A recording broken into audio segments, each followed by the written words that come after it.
That's right. Screw you, Pope. Nope, didn't mean that.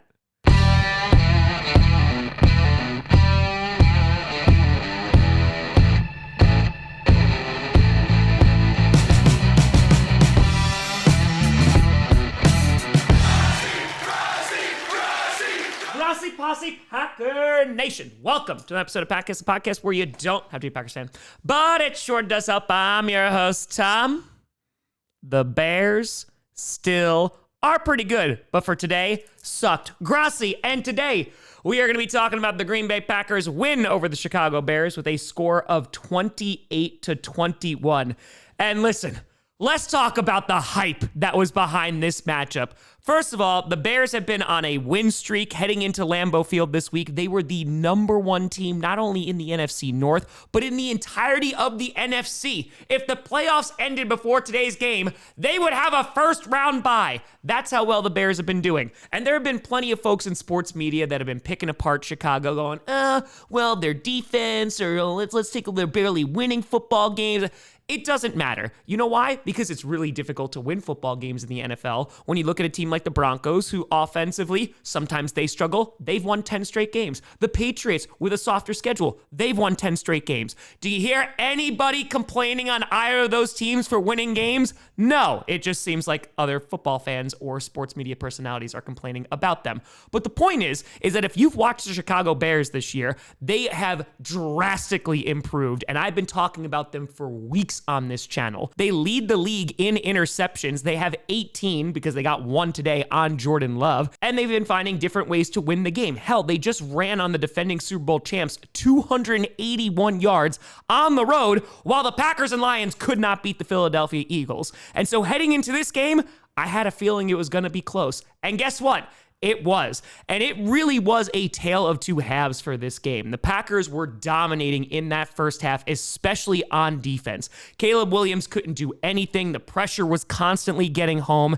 And while they ultimately just sacked Caleb Williams one time, there seemed to be a decent amount of pressure for the majority of the game, even though at times it did wane in the second half. But considering the last two times that these two teams played was in January and Caleb Williams got a win in Lambeau Field, we have just been waiting for these two teams to match up again, and especially after both of them are having pretty damn good years. And taking a look at this game, let's talk about Jordan Love. Went 17 for 25, 234 yards, 3 touchdowns, and 1 interception. Was also sacked one time. Jordan Love threw a very frustrating interception where I think he just missed the defender. He was just sitting down there in the zone, and I think he was looking for Matthew Golden, and unfortunately just missed the Bears defender sitting right there. So it was an easy pick for Chicago, but they were able to bounce right on back. And those 3 touchdowns, oh boy, Jordan Love was on fire today. He has been playing incredibly well. And for everybody who says that Jordan Love turns the ball over way too much and all this crap, he's thrown 4 interceptions all season. And so Toyotathon Jordan Love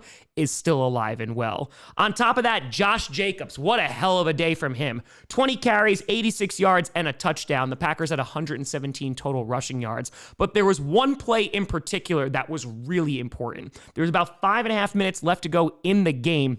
It was 3rd and 1.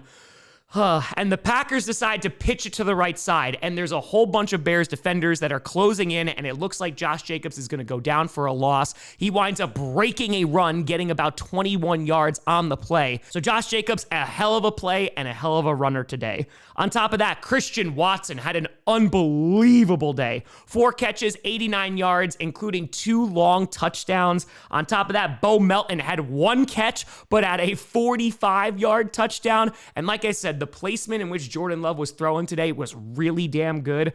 On top of that, Jayden Reed did return to this offense, 4 for 31 in receptions and 2 for 22 on the ground. And honestly, it was just really nice to see Jayden Reed back on the field. Adam Stenavich, the offensive coordinator for the Packers, said on Friday during a press conference that they haven't been able to utilize a chunk of the playbook because of Jayden Reed's absence. So, like I said, I'm just really happy that he's back and he's healthy because he's going to make that offense more dangerous. The one thing that was frustrating, and this happened on both the offense and the defense, was the penalties. We've talked about it on this channel and all these post games that the Packers, the past few games, they've actually been really disciplined because this was a problem earlier on in the season. However, today was a little bit frustrating. And talking about the defense, Keyshawn Nixon had himself a tough day. We will talk about Caleb Williams and one of the throws that he made because Caleb Williams made some big time throws.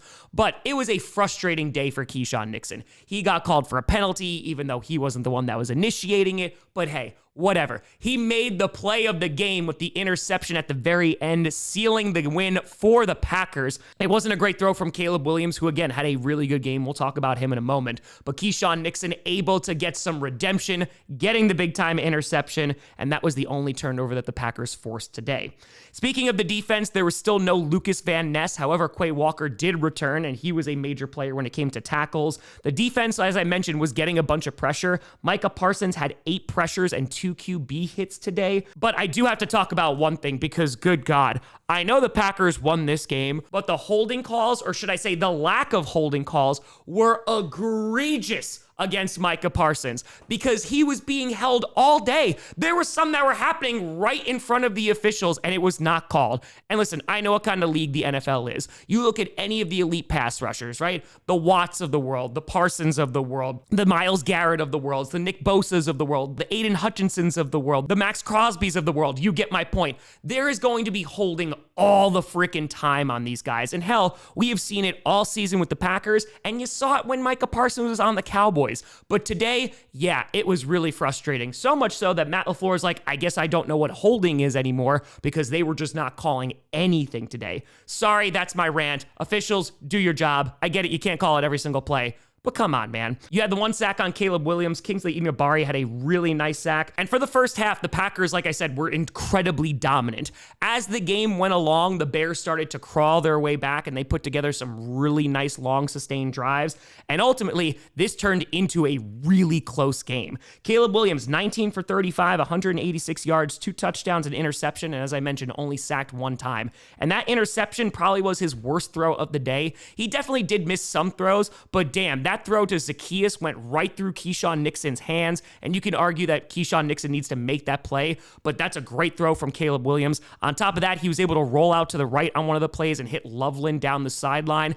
And yeah, Caleb Williams is another guy who has progressed this year. Yes, he's behind a much better offensive line and is not taking a ton of sacks this year compared to, last season, but also having those additional receiving weapons and a good ground game has made the Bears the offense that they are this year. And talking about the run game, DeAndre Swift, 13 carries for 63 yards. Monungai, 14 for 57 yards. The Packers allowed 138 total yards, which, listen, is a little bit higher than usually the Packers allow, but considering, like I said, they just ran 281 yards on the Eagles, I will happily take it, and they didn't allow either of these running backs into the end zone. The Bears were missing Romo Dunze in their lineup, so Luther Burden was their leading receiver, 4 catches for 67 yards, and Loveland and Zacchaeus both had touchdowns. And like I said, this was really a tale of 2 halves, but I think it showed also the grittiness of both teams. And this really just felt like an old school matchup because I feel like there haven't been a ton of really competitive Packers-Bears games over the years. And I know that's going to be me just sounding like a doucher going like, oh, we're so good.